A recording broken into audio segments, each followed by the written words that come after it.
আসসালামু আলাইকুম ভিউয়ার্স, আপনারা দেখতে পাচ্ছেন গ্রাম বাংলার ঐতিহ্যবাহী একটা পিঠা চিতই পিঠা বানানো হচ্ছে। তো দেখেন চিতই পিঠাগুলা দেওয়া হচ্ছে। তো এটা আবার ঢাকনা দিয়ে ঢেকে দিতে হবে সুন্দরভাবে। ফুলকো ফুলকো পিঠা হচ্ছে, মাশাআল্লাহ। এই যে এটা হলো আটা করা হয়েছে, ফেনা হয়েছে। তো এই যে আবার পিঠা তৈরি করার জন্য আবার ঢেকে দেওয়া হলো। তো আপনারা দেখতে পাচ্ছেন মাশাআল্লাহ সুন্দরই হচ্ছে। ১ম পিঠা বানানো। তো মাশাআল্লাহ আমার কাছে খুবই ভালো লাগছে। তো এই দেখেন ফুলকো ফুলকো পিঠা হচ্ছে। সবার পিঠার দাওয়াত রইলো।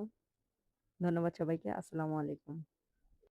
আসসালামু আলাইকুম ভিউয়ার্স, আপনারা দেখতে পাচ্ছেন গ্রাম বাংলার ঐতিহ্যবাহী একটা পিঠা চিতই পিঠা বানানো হচ্ছে। তো দেখেন চিতই পিঠাগুলা দেওয়া হচ্ছে। তো এটা আবার ঢাকনা দিয়ে ঢেকে দিতে হবে সুন্দরভাবে। ফুলকো ফুলকো পিঠা হচ্ছে, মাশাআল্লাহ।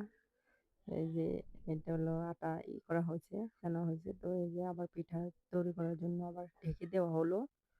তো আপনারা দেখতে পাচ্ছেন মাশাআল্লাহ সুন্দরই হচ্ছে। ১ম পিঠা বানানো।